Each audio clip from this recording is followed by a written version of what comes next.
Great, thanks. Thank you, Over to Rupalin. you. Thank you very much, Rupalin. And thank you for joining us on today's webinar. My name is Amato Dicvita, and I'm joined today by my business partner, Tony Martino. We are JTX, basically a boutique consulting firm based right here in Toronto, and we help companies of all sizes and basically in all markets to sell more and sell better, sell more effectively. So we're thrilled to host this event in partnership with our friends at CPSA, and we are very proud to be associated to the Canadian Professional Sales Association, and they do a great job in raising awareness to the world of sales and all of its wonderful challenges. And we believe that's a very noble cause of which we are very proud to be part of. So the webinar today is entitled The Science Behind Sales Success, and it's really aimed at uncovering the most important leverage points to ensure success in sales for all of you and your sales teams. So using science and, in a certain sense, irrefutable data to drive success in sales is what we at JTX do all the time, and it's what we call connecting the art and science of sales.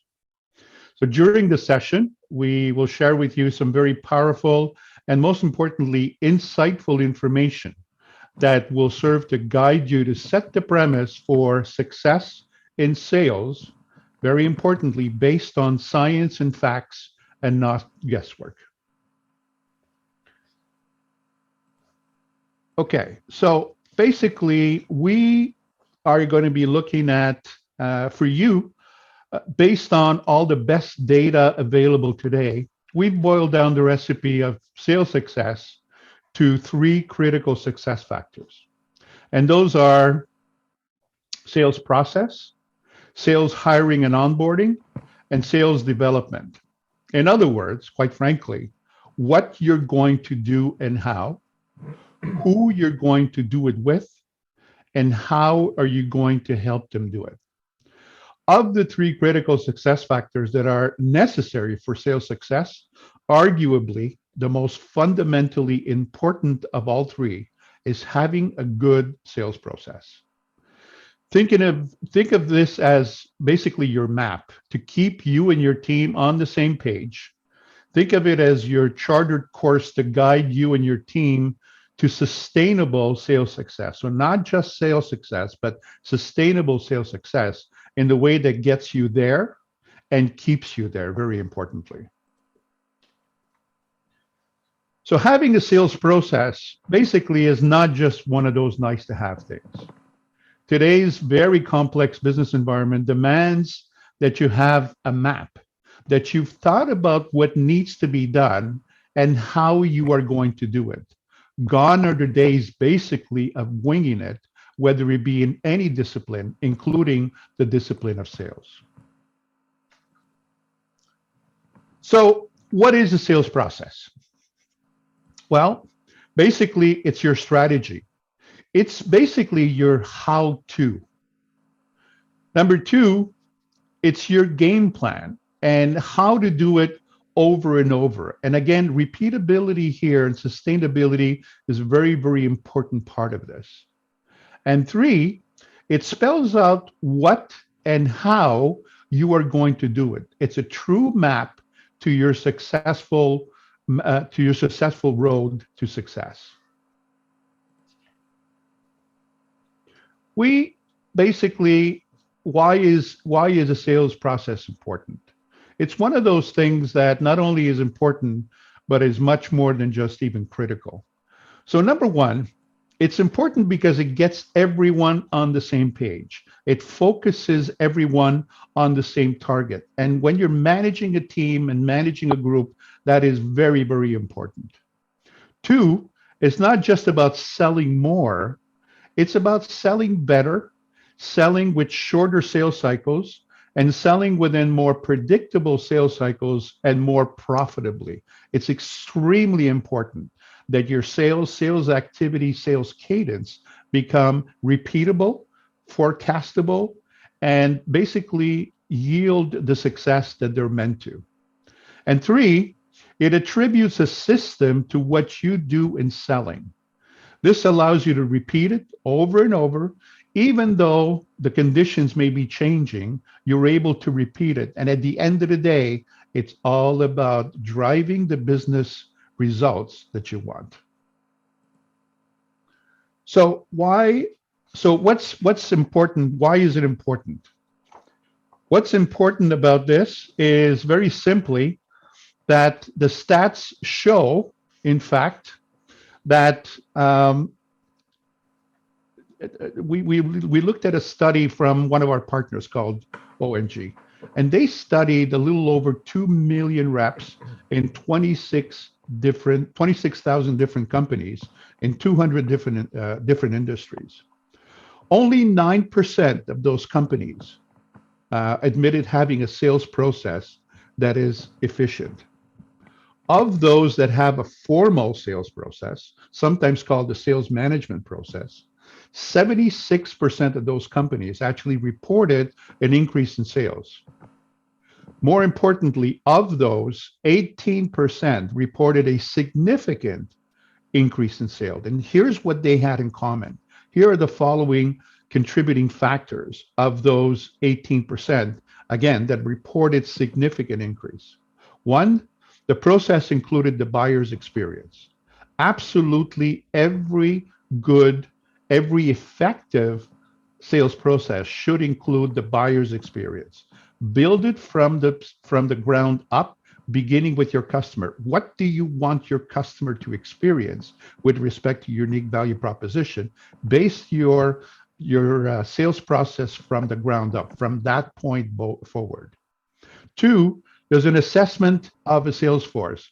You cannot deploy even a training process or a training program without having assessed your sales force. Otherwise, you're looking at a very generic program, which basically doesn't fit everyone. So make sure you've got a data-driven assessment of your sales force. Three, make sure you have monthly or weekly or regular sales activities planned. And we're going to see a little bit later in the presentation why that is so important. Repeatability, practicing those good practices is very, very important. And fourth, they hired an outside training firm. And this is not to sort of profess for our own parish here. This is really to say, when you're conducting such an operation, you're basically benefiting very much so from a third-party perspective. And usually a professional sales training organization can give you that objective perspective on your company, on your operations, and determine with science and with data what needs to be done. Very, very important. So, and this is worth repeating. A formal sales process definitely correlates with an increase in sales. However, keep in mind, the significant increase will occur when companies also, first of all, assessed their sales force in a professional manner. Two, accounted for the customer experience. Three, conducted regular sales training activities for repeatability and reinforcing the messages. And four, hired an outside sales training firm to give them that added perspective on basically what should be done and what can be maintained sustainably. Now, what are the measures of a good sales process? Very simply, look for sales quota achievement rate. This is absolutely central in all sales process that you may want to deploy. A Salesforce quota achievement rate, how many of your people are achieving quota? How many are not? What are the reasons for it? Two, very important to keep an eye on your average win rate. How many of the deals are your people involved with that they are winning? Very important to establish a win rate. Three, an average sales cycle length. Length of a sales cycle usually is not good news for the outcome of that sales cycle. The longer it goes, the less your chances of a positive outcome. So always keep an eye on the average sales cycle length. Four, average deal size. That will definitely be the biggest factor to determine what total amount of revenue your sales force generates. Next is time spent selling. You would be very surprised to see, unfortunately, in most cases, how little time is actually spent selling from your sales reps because there are all kinds of other distractions, administrative tasks, transportation, etc., that get in the way of actual face-to-face time between your salespeople and your customers. Lead response time. If you do have a lead generation program, how quickly are we responding to those leads? That's absolutely critical. For weighted pipeline value, what is in your pipeline? How much is it worth? What products or product lines are effective? Give it a weighted system so you know the true value of your pipeline at any stage during the cycle. Pipeline efficiency and forecast accuracy. This is a very telling indicator of how well in control your salespeople are of your pipeline and your prospect base. So how efficient are they at closing and how accurate are they at forecasting the sales? And last, and very importantly, sales activities efficiency. How many calls are your reps doing to yield the number of prospects that are necessary for you to achieve quota, for them and you to achieve quota? That's a very important equation that you need to keep your eye on and make sure that your sales process basically addresses it proactively and reactively. So how do you know that you have the right sales process? First, some very foundational criteria. You've got to make sure that it's customer centric. You've got to make sure that it's clearly defined for everyone to understand. You've got to make sure that it's replicable, and you got to make sure that it's predictable. They say the enemy of good leadership is surprise. You never want to surprise anyone who's involved in your sales process. So everything has to be predictable and replicable. It has to be obviously goal-oriented. And if it's goal-oriented, you must have it be measurable. You must know when you are getting from point A to point B with exact measures. Now, then there are some fundamental questions that you need to answer in order to validate that, in fact, you have a good process. So these are the 4 questions which I believe will really render your sales process totally ironclad and a good one to move forward with. Does your sales process reflect the activities and the behaviors of your top performers? Isolate your top performers. See what they do specifically from an activities and a behaviors perspective, and make sure that your sales process includes all of those activities, all of those specific activities and behaviors, because definitely that is a big part of your secret of success. 2, do your managers coach and hold their people accountable to this process? Your management team or your managers have to be totally bought in and have to be totally comfortable with inspecting and holding their people accountable to this process. If they do not, it will fall apart as of day one. 3, does your process align to your customer experience? And again, it may seem like we're repeating this over and over, but it's especially important that your sales process reflects what you want your customer to experience. And this is true in every industry. This is true specifically in the area of B2B sales. Begin with your customer. Do the research with your customer. See what it is that they want and how it is that they will judge whether they afford you the loyalty or not. What's important to them? How do they feel dealing with you? And last, is everyone capable and willing to execute your process? This is obviously a must. You must ensure that everyone is on board, both physically and mentally. Everyone is bought in, from management to sales aides to your telemarketing and whatever other support group you have driving your sales. Everyone must be able to define your sales process, your vision, and everyone must be dedicated to making it advance and making it very, very successful. So in a nutshell, in conclusion, we looked at sales process being, so what is it? Why is it important? What are the critical success measures? And how do you know you have a good process? We looked at all the questions and the aspects that you should look.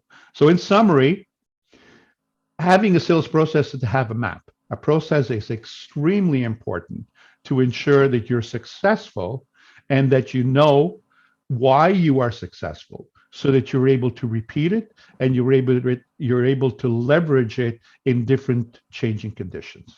Okay?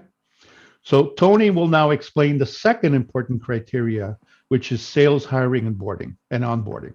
Okay, Tony? Thanks. Yeah, thanks, Amato. So, what we're going to do here is going to see what research and science can do to help us make better hiring decisions and help us with the onboarding process. So, before we go into much depth, I always like to start with some data. And here's some current state research on big picture on the Canadian sales environment, and also looking at some additional sort of outside of Canada information as well. So this info comes from the Conference Board, CPSA, thank you CPSA, and for Canadian specific data, and then Harvard Business and Forbes for the broader data. So here's a couple of tidbits. First of all, there's about 1.2 million sales positions in Canada. About 40% of those are B2B. There's 70,000 open positions right now. Again, same ratio, about 40% are B2B. So there's a lot out there for sure. Average sales turnover this past year is at 35%. Yeah, that's a pretty substantial number. What's even more concerning, though, is that about 40% of new sales hires leave within 1 year. And the other concerning aspect that's been happening in the past year is that voluntary turnover has gone up almost 60% from last year. So there's a lot of activity out there, as you know, I'm sure we all know, and have seen. Average rep tenure in a sales position with a company is about 18 months.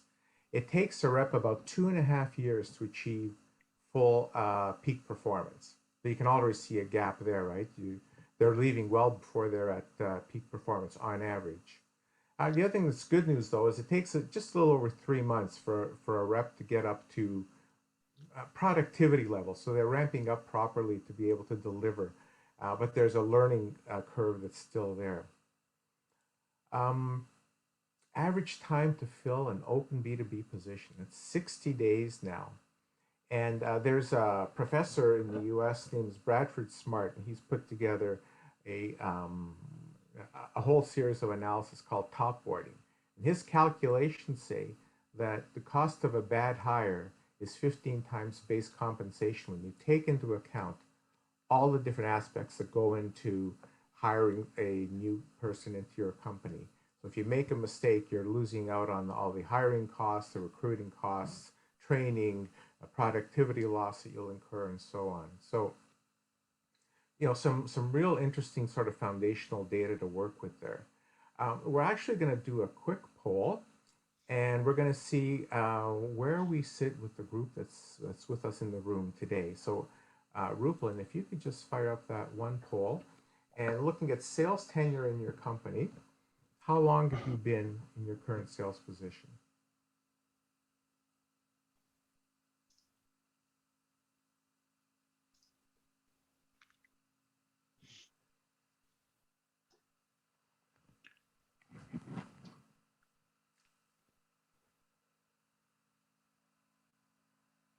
Almost the whole group Yeah, has almost. answered. Yeah. All right. Okay, am I okay to share? Yeah, you share it. Go ahead. Yeah. So interesting. What we're seeing is in this group, about 20% of people less than a year. So in fact, what's that? About almost 40% less than 3 years. A good chunk of people though here are over 5 years. So that's really good, and that's excellent. So you know, what we're trying to do here is just kind of get a sense of how the data that we just saw relates to this particular group of individuals here. So thank you for sharing that, Rupalin. Just need to get that out of the way. Okay. So more on the big picture. So if you're churning on average 35% of your salespeople, and that's an average, there are companies with much higher and some with much lower. But you know how much time it takes to post, interview, negotiate, hire, train, experience the loss of productivity that you have with people either having open territories or people coming up to speed. Anyway, there's a lot there. And if you also think about some of the recruiting fees that some of the recruitment firms are charging, some between 15 and 35% of salary. Well, sales hiring is definitely an expensive and disruptive process, and it does take a lot of management time. The other thing that we see, and I'm guilty of this as well in my day back when I was running some of the sales operations and training operations, getting it done was more important than getting it right. And when I say that, for a lot of companies, it was more important to get a body into a territory than it was to get the right person. In fact, if you look at some of the metrics that many companies use, they look at the number of open territories. That was a key metric that we'd always look at. Number of candidates interviewed. Are you bringing people in? And how long did it take to fill open positions? We had a target of 30 days. So if the recruiting team wasn't delivering on 30 days, well, we were all over them. But that's really not the right set of metrics. I mean, they're important, but not really the right set of metrics to make sure you're getting the right people in. Because if you want to look at how successful you are at getting the right people in, then what you want to look at is how many qualified candidates have you brought in? How many people are still with you after 1 year, 3 years, 5 years plus? How long is it taking them to get up to performance levels? Those are the types of things that are more important in terms of understanding getting it right part, right? And yet the other problem is few companies really understand the true cost of keeping their sales force staffed up, because a lot of the costs are spread out among different areas in the company. No one sees the full impact of the cost of keeping staffed up. And I remember doing the same type of analysis, years ago. And when you put it all together, it's eye-opening. So that's something else to keep in mind. So some of the things that we can look at. So how does science fit in? Well, net, science can help you streamline your full recruitment and hiring process, and make sure that you have a higher probability of bringing the right people in. And when you bring the right people in, you've got a higher success rate, higher retention rate, and higher performance. So what's important to do there? Well, first of all, there's a lot of research and analysis has been done on sales selection and hiring by really top-notch organizations like Harvard, like Forbes, like Conference Board, Bank of Canada, CPSA, all looking to find like this holy grail when it comes to figuring out how to build a winning sales team. And then you've got organizations out there as well, like Korn Ferry, our own partner, Objective Management Group, Predictive Index, Gartner, LinkedIn, just to name a few. And they've all developed tools to help recruit and select and hire the right candidates. People have a higher probability of success in your organization. So science has developed a lot of options, right? But there are good ones and there are ones that are not so good. So the important thing for you to do is when you're working with various suppliers is to make sure you're understanding what you're getting and that you're making the right choice in supporting you. So a bit more science. Like there are lots of assessment tools out there, and they're put out into the market by really highly respected organizations. A lot of them are well-recognized brand, and probably 90% of the tools that say they measure the ability to sell, in fact, have been developed for other reasons, and they've been adapted to infer a sales relationship. So, when you look at these organizations, I mean, they've spent a lot of money developing their assessment tools, and so they're constantly looking for opportunities to defer or create other opportunities for those tools. And so, especially because there is brand recognition, they build on that to be able to work in organizations where they're already working with a sales assessment or sales selection assessment tool that they have. But if you look at the most common assessments that are out there, they tend to relate more to behavioral and personality assessments. And like I said, many rely on the brand familiarity that companies already have with their clients. And so they build on that. So it becomes easy to add the sales dimension. Right? But as much as these tools look like they infer a relationship to sales, at the end of the day, they can only measure what they were designed to measure, behaviors or personality. So because a candidate may have a personality trait, personality traits that support a sales type of position, you still have no idea if they have the sales capabilities to be successful. Because these assessments don't measure sales capability. So you really, when you're speaking with your supplier, you really have to focus your questions on understanding to what extent their tool has been designed specifically for sales. Okay, here's more science. Okay, so there's a couple of different ways these tools are also structured. So there is what they call normative. So normative tools have been constructed measuring themselves against the standard. Then there's ipsative, which again, most tools are. So all that means is they measure people's perception of themselves. So you really want to focus your questions on understanding from them that they're measuring the individuals that you're looking at against a standard.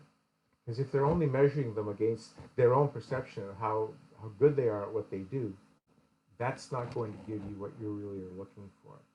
The other piece that's in play is this notion of, is the tool correlating with job performance and designed to do that? Or are they more theoretical in their approach and kind of measuring how well they compare to other tests?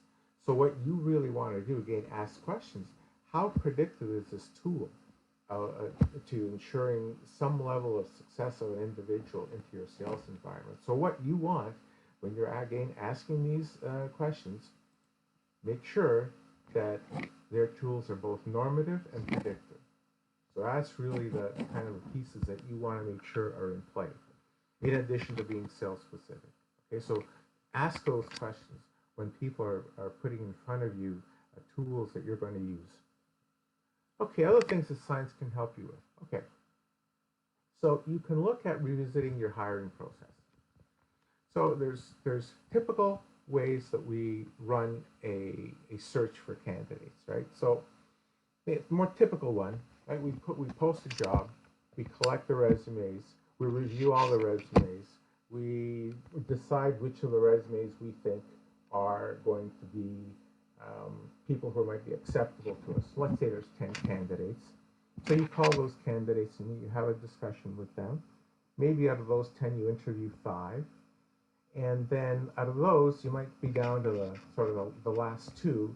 And then, after interviewing and, feeling out which people you think might be best for you to work with, you end up picking a candidate. But there's really not a lot of science or structure that goes along with that. An alternative way, again, if you're using predictive sales-specific sales candidate assessment tools, alternative way, you get your 50 resumes. Rather than reviewing the 50 resumes, what you do is you use a sales-specific candidate assessment tool to basically pre-screen everybody. And you will only then look at the people who come up as recommended candidates based on that pre-screen. That will really help you to then streamline that upfront part. That you already know that these people are a fit for your organization. So when you talk to them and when you call them, you can be more specific about the questions that you're asking them because you already know that they're qualified. So it'll reduce the amount of time that you need to speak with them. And from there, you'll identify your few candidates that you think are really going to be great candidates for you, interview and then hire. Right? So it does significantly reduce the time, and it does reduce or increase the effectiveness of making sure that you're getting the right people into the job. Okay. What else can you do in terms of your hiring process? Well, one thing that's really important, if you're going to use an assessment process, always assess before you interview, because if you interview first, you might fall in love with the candidate and make your decision based on non-objective factors. So you don't want to do that. The other thing is, remember the assessment tool is really designed to identify the candidates who fit your criteria and fit them well and who are going to be successful in your environment. You still have to go through all the steps that ensure that you've got the right candidate. You know, review the resume, their interview performance, their expertise, their cultural fit, and so on and so on. So just make sure that you don't rely only on that tool to be your criteria for hiring. It's just a starting point. What about onboarding? Well, you need to make sure that you're then onboarding the people that you hire successfully, because we've seen that when people are hired successfully into an organization, reduce your churn costs, reduce that 35% average turnover. So make sure that your supplier provides you with information that you can use for the onboarding process. And you know, the people have already been assessed, so you've got a lot of information about their strengths and weaknesses from a sales perspective, so you can build plans to ramp up and improve their sales performance quickly, and they'll be more satisfied with the job. So net, make sure you understand your current state. Those lists of statistics that I showed earlier on, you should be doing that for your own organization. There's a lot of tools, a lot of research that's been done out there. They exist. Take advantage of them in your hiring process. Understand the various tools that are out there. Ask your suppliers the question, and then make sure you choose the right tool. And you know, all this does is it makes sure that you're bringing the right people, and that you're going to retain them, that they align to your goals, and that you're creating a hiring process that's efficient and you're driving business results. All right. So next part we're going to talk to is Salesforce development. Some more stats. All right. Here we go. So again, research that we've done, a number of different organizations, again back to Harvard and Hotspot, LinkedIn, and another research firm called Exactly. 70% of all sales revenue comes from existing customers. So there's not a lot of activity that's being done out there to bring in new clients. Top 20% of sales reps bring in 60% of the total sales revenue. And I don't know if you know this stat, but about only 40% of sales reps actually achieve their planned targets in any year.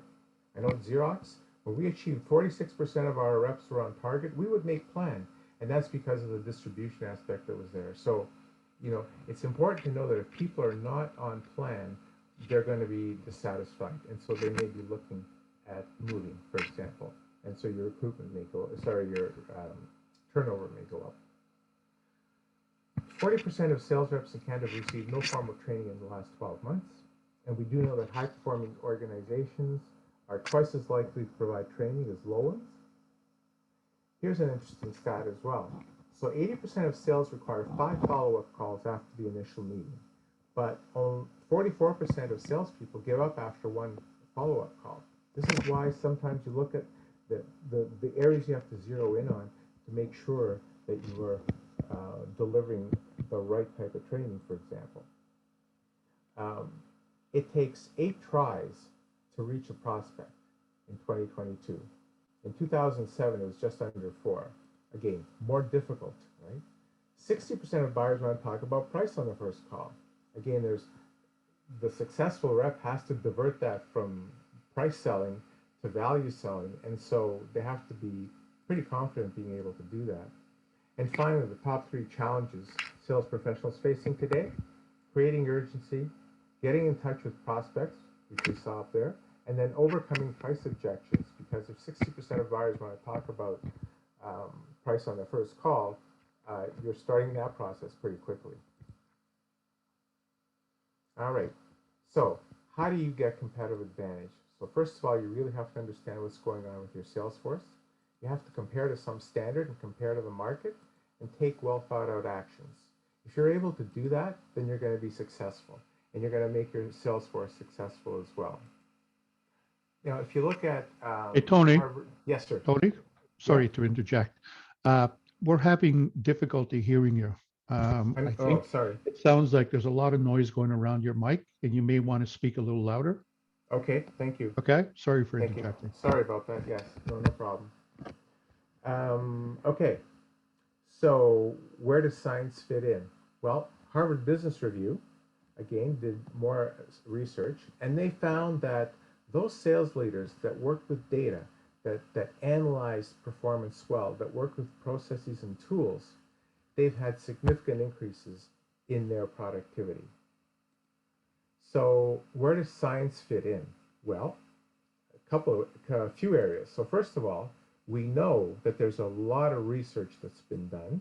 A lot of money has been spent doing that research, and there's some really excellent findings that have helped organizations develop really effective sales evaluation tools.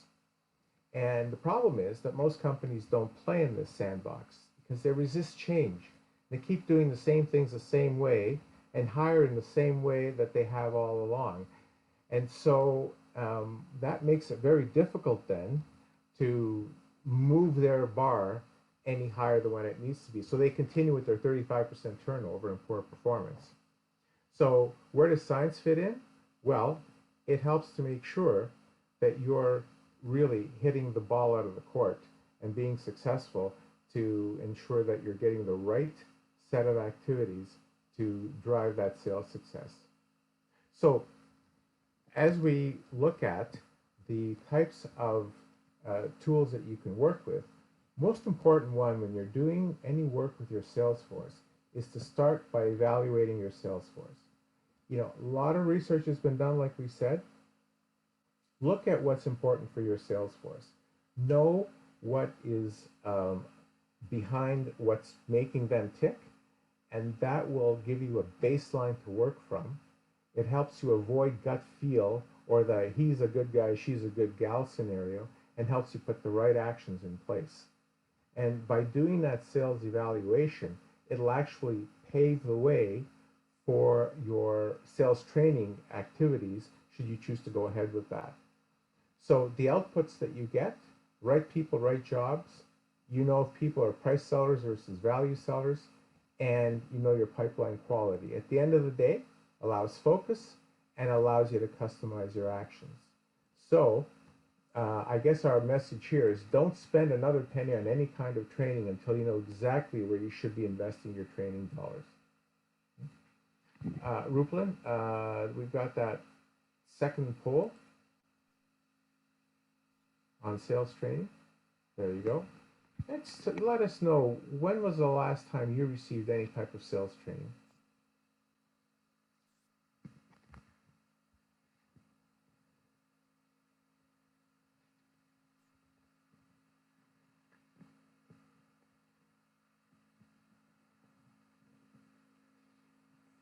Okay, I think that's good, Rupalin. Okay, so this is pretty good. So almost half of you have received training in the last 12 months. That's excellent. And another almost 30% in the last 3 years. So that's really good. There are some that are a bit longer than that.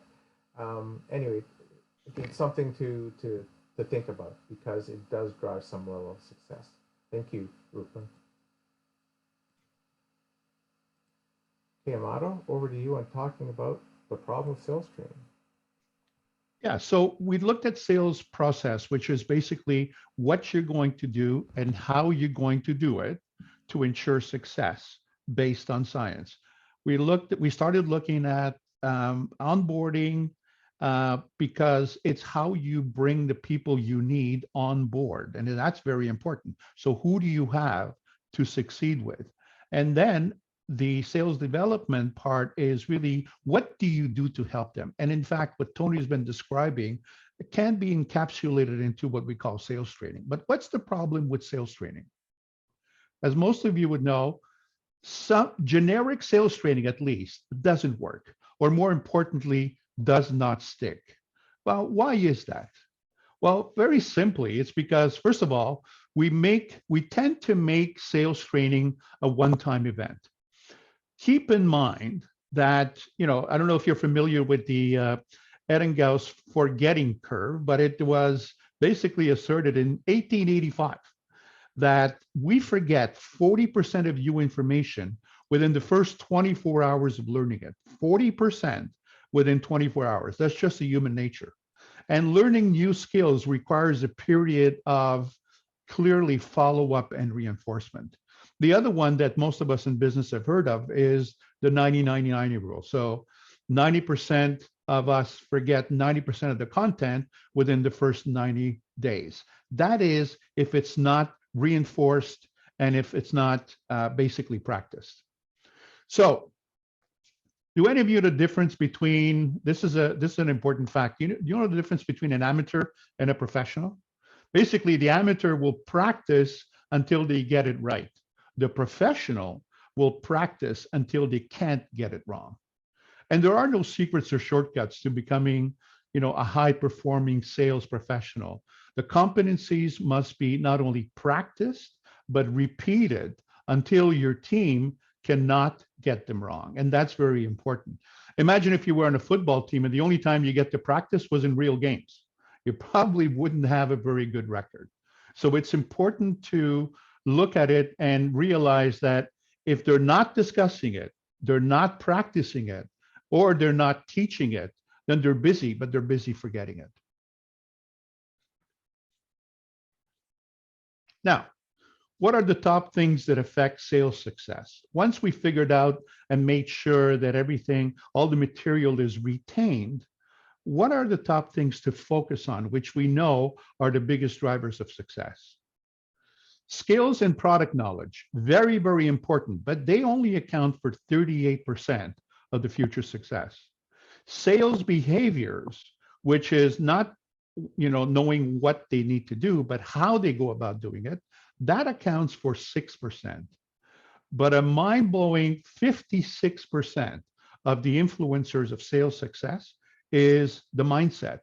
This means everything to do with our minds, how we feel, how we think, and most importantly, what we believe, which can be strengths or weaknesses that keep us back. Imagine that, 56%, more than half of what influences sales cycles take place in the mind.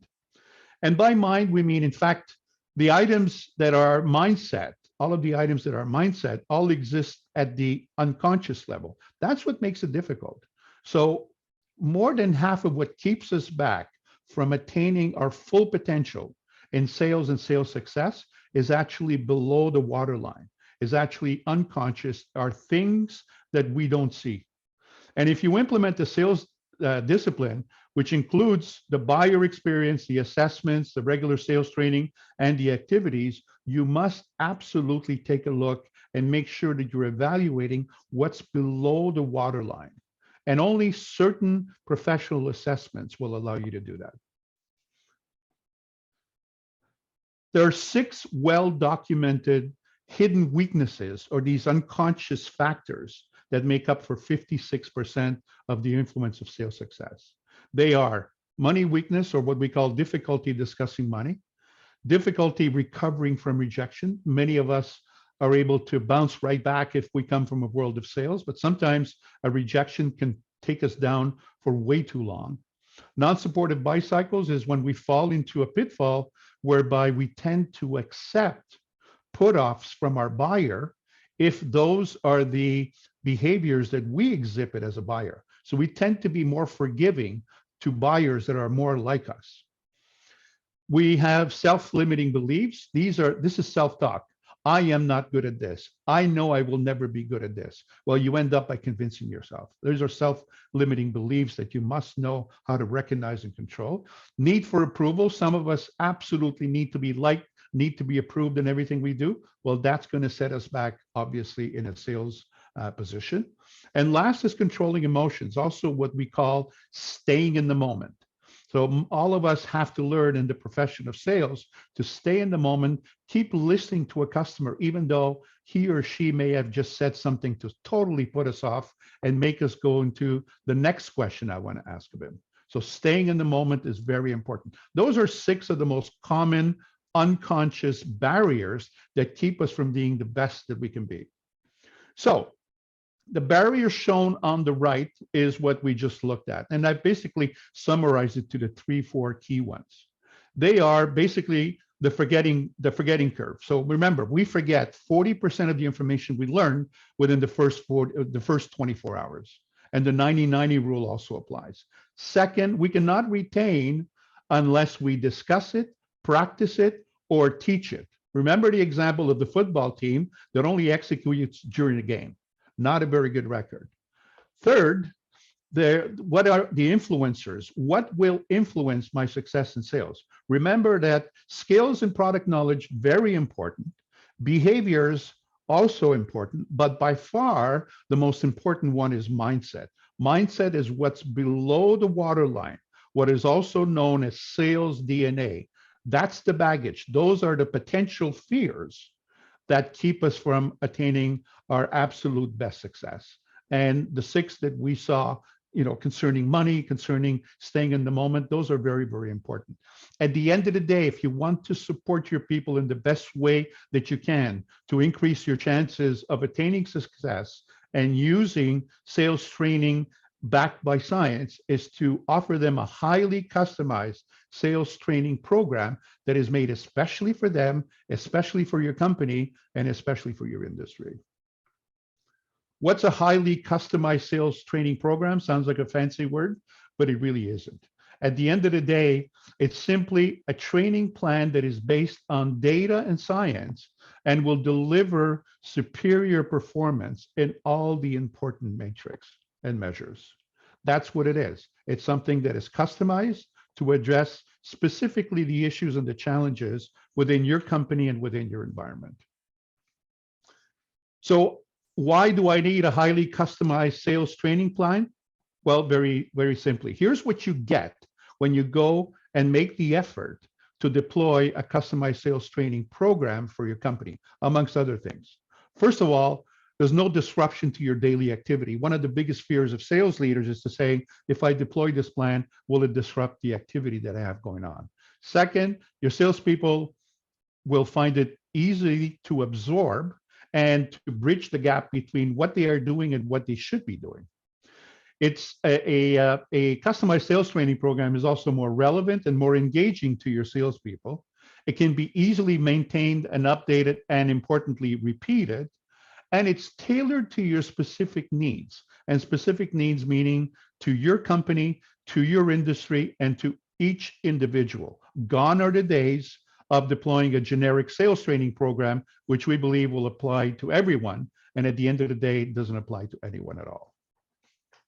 So in conclusion, this is the era of the science of selling. Everything we've done here today has shown you the three important critical success factors of attaining success in sales for you and for your team by deploying science, by making sure that a sales training program is customed for you and not just a one-time event. Plan sales training activities to happen on a regular basis. You have to practice and reinforce all of the learnings so that you can continually remember and retain them. Deploy an intelligent and data-driven assessment of your people. Don't do just a generic assessment. That will serve nothing except to waste time and frustrate your people. Make sure that you get the information both at a conscious and an unconscious level so as to fully be able to help your people and not just better their skills. Engage a professional training company. Again, this is not a commercial, but it is a fact that if you have an organization giving you a perspective, a third-party perspective, giving you an objective look as to where your team needs to be and what needs to be done for them to get there, it's infinitely more successful. And last but not least, make it fun. Make it absolutely fun. Put a fun activity around your sales training. Don't make it drab and don't make it boring. Okay? Any questions? Can we open that up for questions, Rupala? For sure. Please feel free to enter any questions you might have on today's content into the chat function of your GoToWebinar dashboard, and we can get to them now. Just give it a few minutes, Amato, if you don't mind. Yeah, no problem.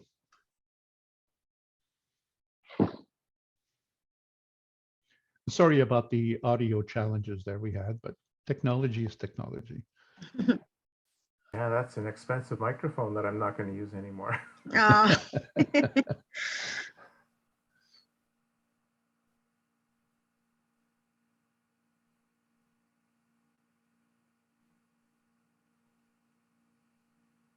Yeah, for sure, Charlotte. So this session has been recorded and we'll send over the link. It'll be an unlisted YouTube link. Give it probably before the end of the week and I'll send that over to the group for sure. Any other questions about today's content? Feel free to put it in the chat.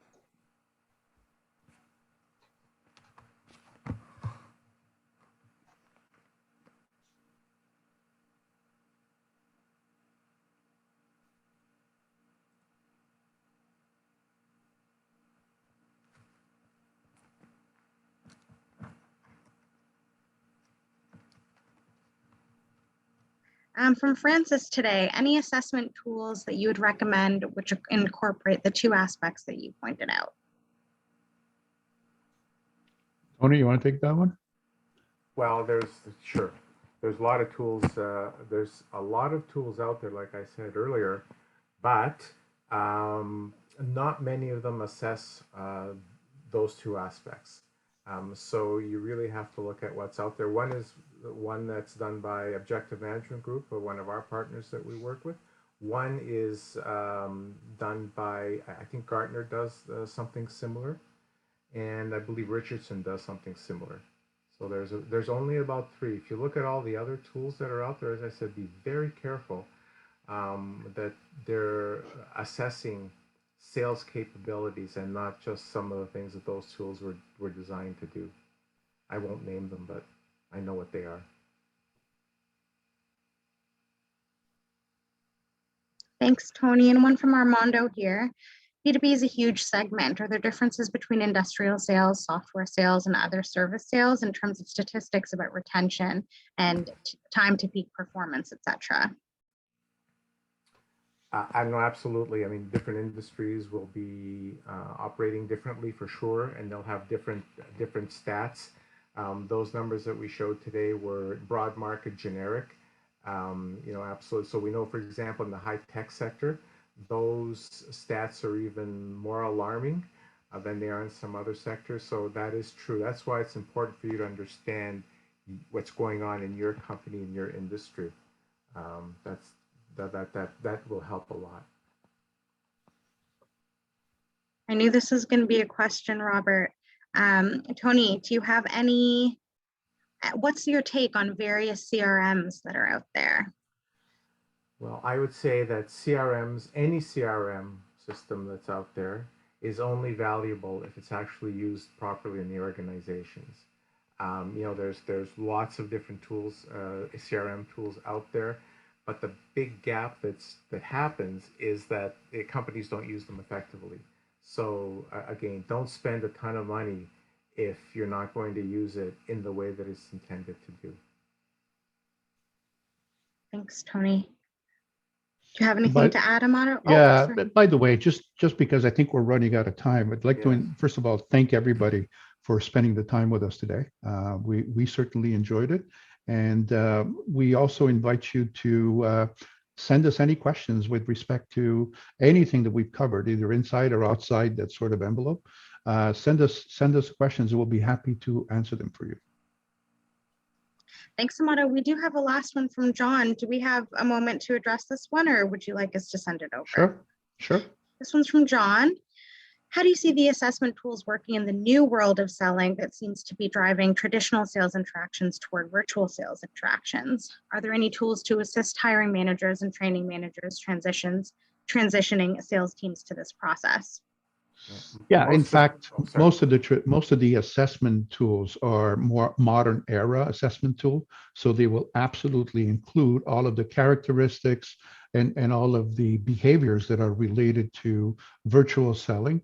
So these are modern, like I said, these are modern assessment tools that absolutely do address all of the aspects, including the modern, including the new business aspects of the selling game. Thanks, Amado. Tony, did you have anything to add?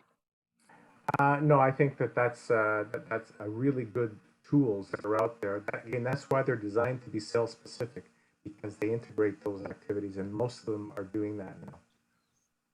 And just to add, these tools apply equally effectively to all industries.